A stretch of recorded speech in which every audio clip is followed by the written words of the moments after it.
Hi everyone, thank you for coming to look at my next video. It's so snowy outside. I'm so over this weather. I just wish I was sitting on a beach, you know, with my feet in the sand and drinking like a cocktail or something on the beach. Like, that's just all I want right now. But hey ho, maybe this is the opening to like a really hot summer. You never know. But yeah, so full of the joys of spring this morning, as you can tell. So today I thought I'd talk about my sort of experience, short experience through nursing, and basically how we've all coped through the pandemic, and basically catching COVID at, you know, I was 15, 16 weeks when I caught COVID, and how I kind of coped with that. So lots of little bits of information today. It's just my own experience. Everybody's got different experiences in this profession, you know. There's so many different personalities out there. So, you know, this is my experience. So just embrace it and let me know what you think. So let's start at the beginning. So I left school in 2014, and basically didn't really know what I wanted to do. There's so much pressure in high school, I think, where you know, they're like, well, what do you want to do? And it's like, well, I barely know what I'm having on my breakfast that morning, let alone what I want to do with the rest of my life, you know. So found it really difficult to decide.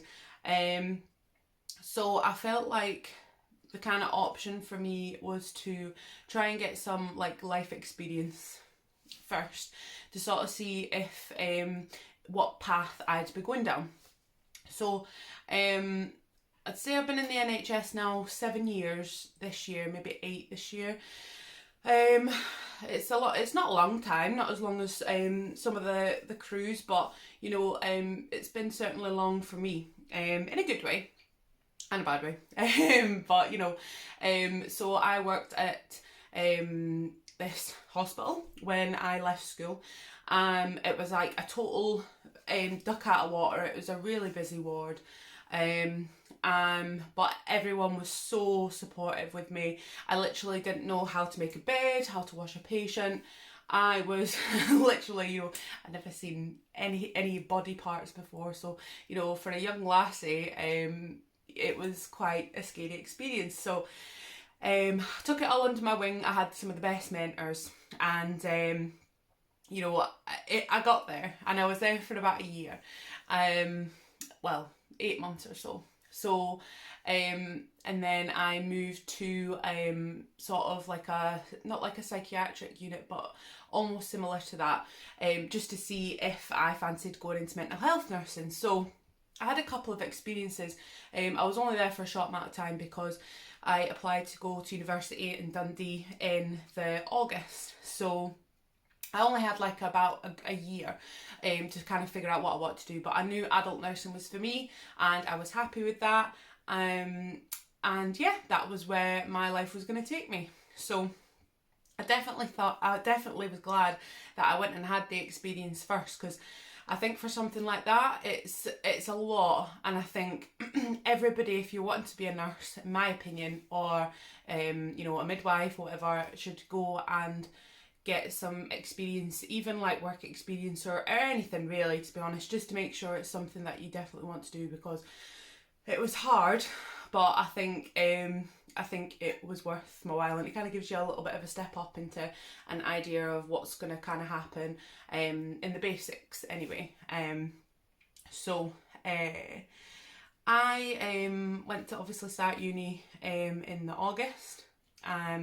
The most amazing experience. I never thought that I'd go to uni, because I wasn't really the smartest cookie in the box, and I just thought, well, you know, it's not all about uni. It's not all about, you know, there's so much pressure at school about you need to go to uni, you need to go and do this, you need to go and do that, and I just really didn't picture myself going to university at the time. But anyway, it happened. It was the best experience. Although I struggled at the essay writing side, it was funny because the exams and everything, you kind of got your head around it and it was fine. But see, the essay writing, I struggled so much. And you know, it was just one of those things that it either makes or breaks you, and a couple of times it nearly broke me, to be fair. You know, it was just one of those horrible things that you had to do, unfortunately, and if you failed it, you failed it. But luckily managed to pass. And then you have 50% obviously practical, as well as your theory stuff. And I love the practical because like I can't sit and write essays and do exams for a long period of time. So I absolutely loved the practical, going around different wards, experiencing different kind of nursing. I had my sign-off placement in one of the oncology wards, which is like cancer patients, and they had like a chemotherapy unit attached to the side, and I absolutely loved that. I thought it was a great ward and definitely kind of made me think about where I want to be in the long term. So yeah, that was my kind of uni experience. I think that you don't really start learning until you leave uni, because you're kind of in this little bubble, and then as soon as you kind of like leave you haven't got any of this, and it's like, there you go, there's your pen, on you go kind of thing. So it's great about throwing you into the deep end, but you know, I didn't know where I wanted to go after uni. I knew I wanted to come home, back to the borders, but I didn't know which hospital I wanted to work in. So I thought about Edinburgh for a long time while I was training. So I figured, well, why don't we just start there? So ended up working in my current ward, which I've been there for 4 years currently at the moment. And I'll never forget my first day. You know, I'd never worked in this speciality before. I was obviously trained in a different NHS board and a completely different area.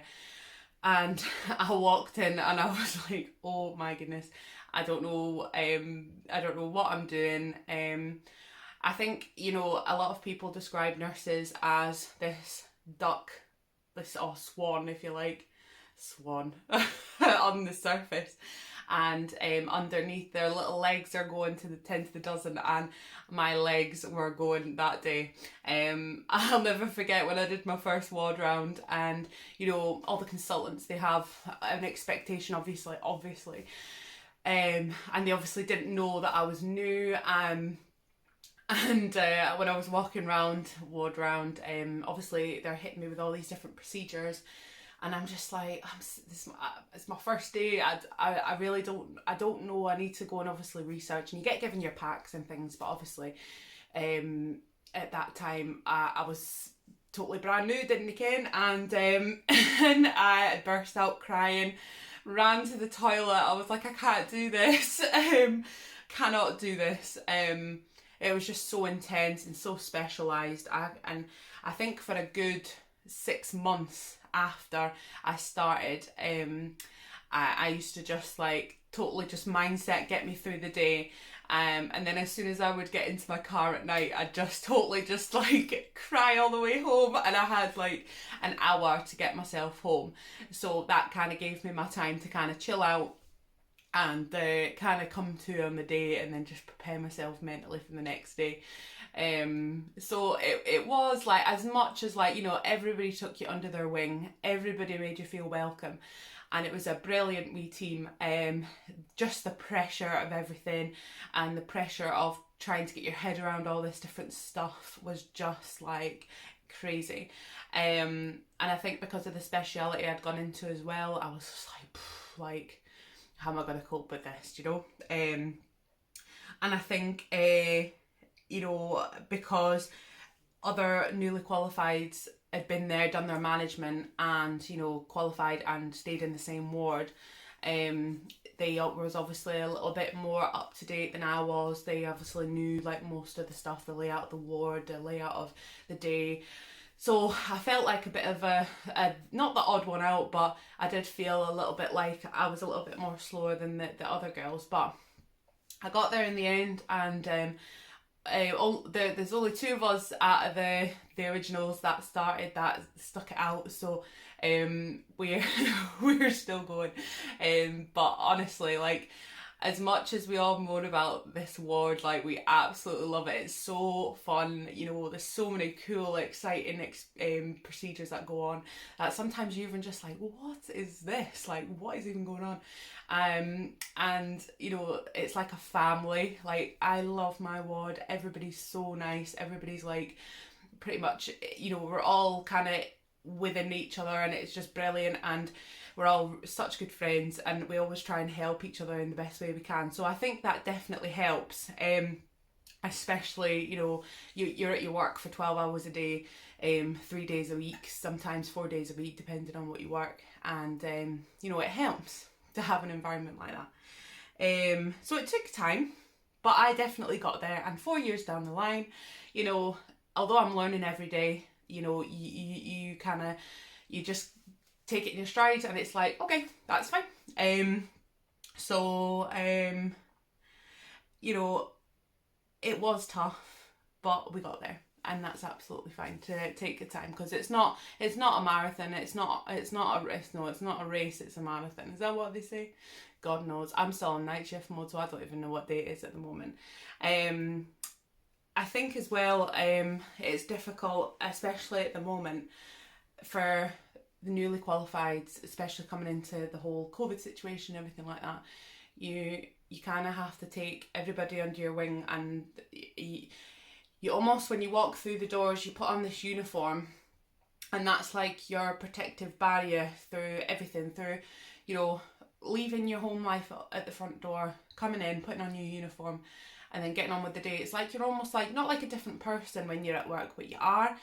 And I certainly think that when I put my uniform on in the morning, I'm turning into like Nurse Emily, and you know, my mode is on, and my husband always says, you're like a different person when you're at work. You're so in control, well, apparently, and you know, you don't really look stressed, whereas when I come home it's like, oh, what's going on? So it's definitely like my protective shield, and that's what I think of my uniform as. So I think it'll be difficult for me when I finish from my maternity leave, or my shielding leave rather, to kind of leave all that for a year, because I'm like so used to that. It's all I've done since I left school. So I'm nervous for that. I think that'll be a massive challenge for me. But, you know, we'll see. You know, it's just one of those things, because it definitely changes you as a person. I know I've completely changed from the person that I was when I was at school, or when I left in my first ward to now. I think it either makes you or breaks you, nursing. It's kind of one of those professions where it's just, it takes you, it has its way with you, and then it leaves you as this person, and then you just kind of either crack on from it or just go, no, this isn't for me. So I'm glad I made that train, that it definitely was for me. A lot of people have the opinion of nurses being this. I'll never forget when I went and said to my head, is it your, I can't remember what they're called, guidance teachers. I'll never forget when I went to see my guidance teacher, that I said, you know, I wanted to go and do my support worker role first to go and do my nursing. And it was like, oh, so you're going to be an arse wiper then, basically. You're going to wipe arses for a living. And I was so disheartened with that's what people think nursing is all about these days. You know, it's not living like in the dark ages. Nursing has been like a really, I think, I've always thought it was a really respected profession from, you know, the Florence Nightingale years, but people obviously have these opinions that that's all that we are. And certain patients will always go, well, you know, I don't want to speak to the nurse, I want to speak to the doctor, like we're some kind of, you know, we don't know what we're talking about, we're literally like the doctor's, you know, wingmans basically. So it can be like a bit difficult, and you do have to bite your tongue a lot, and it's quite sad that people still have these opinions. But especially like when the new doctors come in and they've never been in this speciality before, and you know, they look to you to kind of go, well, what would you normally do? Can I get support on this? And we work together, and it's a team effort. And you know, it's not this like, you know, one is daft and the other one isn't. Like, it's not like that at all. It's all one big team. But when you speak to the older nurses, they're going to kill me now, but we've got a couple of our old school nurses in our ward, and most of them are retiring this year, which is really sad, because they're all really brilliant and they're absolutely amazing. And see some of the pictures that they come in with their old white dresses on and their hats and stuff. They all bring that in for us, and I love it. I think that was when nursing was the coolest, you know. I'd give anything to wear one of those dresses and one of those hats just now, but instead we've got these lovely blue rags at the moment, which gives you no shape. You don't look like anything exciting. So I was kind of speaking to them. Just basically, the common quotes you'll hear in the wards are, nursing wasn't like this in my day, or, oh, this isn't what it used to be. And they're probably right. It's definitely like come on a lot. I mean, now when you get your nursing degree, it's seen as a Bachelor of Science and all this stuff. So, you know, it's definitely come on a lot, and there's definitely a lot more responsibility. Certainly you have documentation. Documentation is a massive thing these days, because if it wasn't documented, it didn't happen. So that's drummed into you for day one. There's all these care plans that you have to fill out. You know, if there's any kind of incident that's happened, you have to do a massive big document, daytext about things like that. There's so many things now, paperwork, and you know, sometimes, as sad as it is, it can take you away from what, from, you know, patient-centred care. Holistic care is definitely something that is drummed into us in university, and it's the essence of nursing, I guess.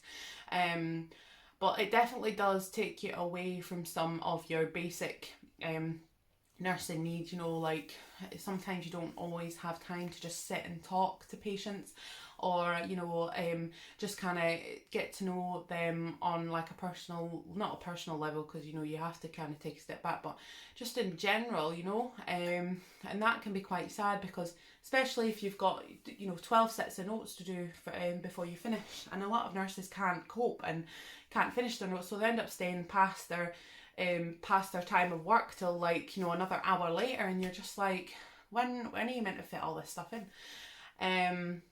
So it's definitely changed that way.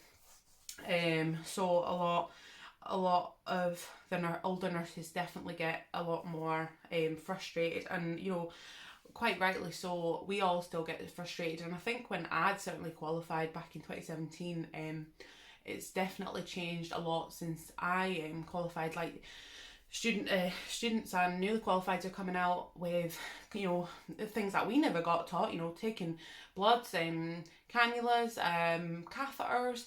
You know, we all had to wait at least a year before your manager put you on these courses, because there just wasn't enough staff to take you off the ward.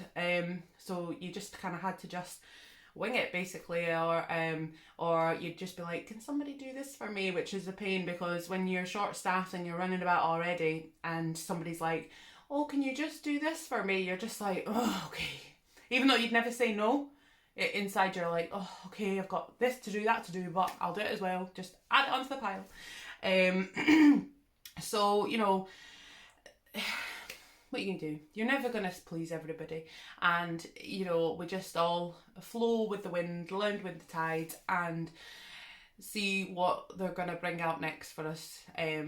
So it's kind of just one of those. And even when I speak to, we've got quite a lot of Filipino nurses on the ward, we've got a Nigerian nurse on the ward, they're fabulous, and even just like picking their brains about what nursing was like in their culture. You know, they said that they'd have these massive intense exams that, if, you know, there was no second chances, it was literally like an exam after an exam after an exam, and then you'd have to have another exam to get your pin through. Whereas obviously with us in this country, it's not as difficult as what they describe it as.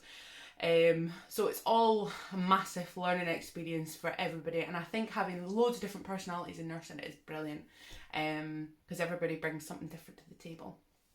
So just a wee bit of background there for me and my experience, but no, I do love my job. Like, I can't see myself doing anything else. As I've said in my intro video, there's nothing else I can see myself doing, you know. I think I found my calling in life. And I think it takes a certain type of person to be a nurse as well. You definitely have to be a bit mad, I think, as well, to be honest. But hey ho, that's for another day. So I'm going to move on to my next bit about just a brief bit about how we've all worked through the pandemic and things. I think it has been so tough. It was literally like one day you came in and we had this meeting and it was like, this is what's going to happen. This was back in March last year. This is what's going to happen. Things are going to be changing. So, you know, keep your eyes peeled and we'll fill you in with everything that's going to happen. So it was literally like, one day it was like that, and then the next day it was literally like, right, everybody, masks on, you know, you have to gown up, you have to visor up, you can't go anywhere near a patient without having this full kit on. And that was it. It was literally like from one day to the next. And I think, you know, a lot of preparation was kind of needed for this unknown that we were going through in March.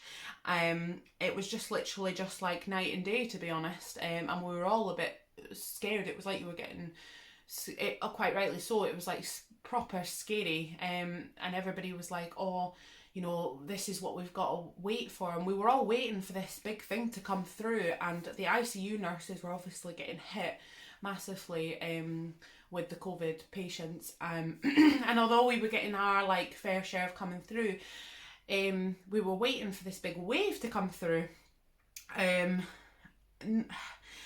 don't think it was as crazy as what we thought it was going to be in the March, and we'd all obviously been given all this PPE and blah blah blah, and it was basically, that's when it obviously all started, and it kind of came through gradually.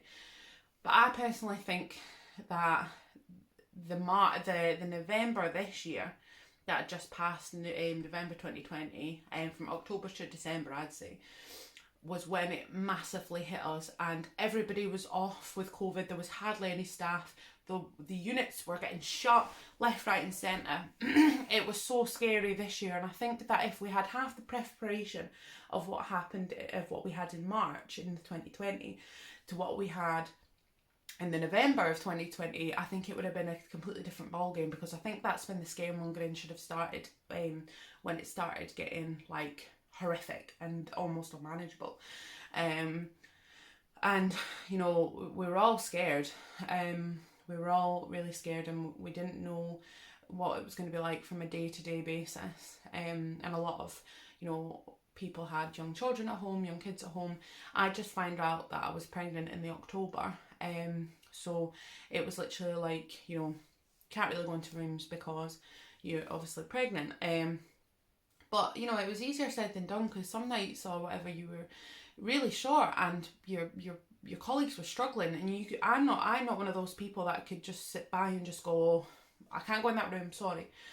So, you know, you put yourself in situations that you shouldn't really be doing, to help your colleagues and things, and then you end up, you know, like we all ended up catching it in the end. But I'll never forget catching it, and my friend at the time we were on together with, and we just maybe did the wrong things, I don't know. And I'll never forget, I finished on the Sunday, and on the Monday I just felt horrific. Like, I felt horrendous. I couldn't get myself out of bed, and that's not like me. I'm always on the go, like always looking for the next thing. And you know, I messaged her going like, God, like, I feel really rough today. And she's like, yeah, God, me too. Like, I just feel like I can't move. And then she goes, I think I'm going to go and get a test. And I was like, oh, don't be silly. Like, don't be so dramatic. We've not got it, blah, blah. Anyway, she went and got a test and came back positive. So I hadn't improved at this point, and I was just getting worse and worse, and I just couldn't eat anything, I couldn't do anything. And and I said to my husband, I was like, I think I'm gonna have to go. I've like managed to dodge it for the last year, so I think I'm gonna have to go. You know, I can't put it past me any longer. So I went up to Edinburgh, got my swab done, and I was squealing like a little pig. Honestly, it was horrific, and he's laughing at me thinking it's like horrendous. And I just thought, oh no, like, and then I had to wait for a couple of days. And then I remember him coming into the bedroom, and he was like, oh, I've got your result. And I was like, oh, grand, I'm negative, eh? And he's like, no, you're positive. And I just remember bursting into tears going like, you know, because you sort of look at yourself and you think, some people have it so much worse off than me. You know, I like to think that I'm young, I'm healthy. But at that point, you don't really think about yourself. You kind of just think about your baby and how, like, a lot of people say to you, you know, it doesn't affect the baby. Sometimes you think like, how? Like, I didn't eat properly for a week. I didn't eat at all, really. I was barely trying to get enough, you know, water down my neck, never mind food. I didn't get out of bed for about 8 days. So I was like, obviously with the special at work, and I was like, oh my God, I'm going to get a DVT. Oh no, my leg's going to come off. Like, it was, you know, you get yourself in such a state. Sometimes nursing is a sin to have, because you kind of just overthink everything. So I just thought, you know, it's horrific. And I couldn't even walk up the stairs. And it was the week before Christmas, or the 2 weeks before Christmas, and I just thought, I can't phone in sick, you know, on Christmas Day, to be short, like with my colleagues. I just think, like, how rubbish is that to come in on Christmas Eve, Christmas Day, and you're just like, sorry, but we're short staffed, and by the way, here's all the workload, I'll see you later, Merry Christmas. You know, so I tried to get myself as back to some kind of norm as I could, and it was actually my annual leave week, so I wasn't doing anything anyway, and I just thought, right, I need to try. So I'd be walking up the stairs trying to get myself, I used to put the mask on to try and practice myself, and you know, it was just a scary time. And, you know, I phoned my midwife to be like, you know, I've got COVID, like, is there anything that I can do? I'm feeling horrendous, but there's zero support out there now. You know, as horrendous as COVID is, I just think, like, you don't get any support at the moment. And, you know, work were really good, you know, they were so supportive with me, and they tried to do their best to keep us protected, but it just, you know, it's going to get you. But you just have to just be careful, and luckily, touch wood, I didn't have it as bad as what some of my colleagues had, who's been off since, you know, the end of the year to now. So you just got to be thankful, I suppose, in these situations. But, you know, it's been a really scary time, and it's unfortunately going to carry on. But I think hopefully with the vaccine and everything, we've definitely seen like a difference. But it's just a case of when is it going to go back to normal? When am I going to be able to go onto the ward without wearing a mask? For the patients to be able to see my face. And I just think, like, you know, I almost feel like there's no light at the end of the tunnel at the moment. And I think for my colleagues as well, because obviously all you do is just go in, work, come home, wake up, work. And you just feel like before you went out to release some of your frustration or stress or whatever from a heavy day's work, whereas now you don't really do that, and you come home and you take it out on your family, you take it out on your partners, and you just think, like, when is this going to end? When is it going to give us a little bit of respite, a bit of relief? Because I'll have to laugh when they said about Christmas Day, you can have the one day off, you can have the 25th off, and that's it. But if you're working all the way through Christmas, you know, and have New Year off or whatever, do we get the choice to have that one day? Do we get a choice to pick that one day off that we want to spend with our families? Well, you know, I just thought it wasn't fair. I definitely think a lot of nurses are struggling with this. I'm getting to the stage where I'm struggling heavily. But I feel guilty because I'm obviously going off soon. and you know, all these nurses are helping to volunteer do vaccinations and things, and unfortunately I'm not allowed with me being pregnant. And you know, my husband always says, well, you've helped all the way through it, and I'm just like, I know, but you just feel like you could just do more. But just because you want to have normal life back, and you want to just be again, and not have to worry. So I think you give yourself such a hard time, and it's the nurses who have gone off with PTSD, and stress related issues, and I don't think people are quite the same at the moment. So we've all just got to pick each other up and just be there for each other when we can. But I guess that's just going to come in time. But who knows?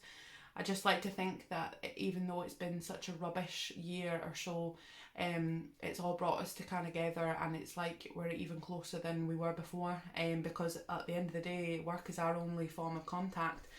We don't get to have contact with anybody else, so it's kind of like when you go into work, you're going into this bubble of nothing else is going on the outside, and I get to hug my colleagues, I get to spend time with them, I get to, you know, speak to somebody other than my husband, which is brilliant. So I just hope that, you know, I hope that it just gets better for us all, and yeah, life will come back and the light will come, but at the moment we're just sticking in there. So I just want to say, like, I'm so proud to be a nurse at the moment, and I'm so proud of my colleagues getting through it, and you know, for the NHS carers, everybody working in the health industry at the moment, like, keep going guys, and we'll get there eventually. So that's my kind of brief video. I know I've kind of talked for about 30 minutes now, but I hope you kind of enjoy it, and it's not negative. I wanted it to be positive experience. So yeah, if you want to comment or like my video, great. If you think I'm just rambling on a load of rubbish, then that's also good. But I'll see you on my next topic in a couple of days. Alright, bye.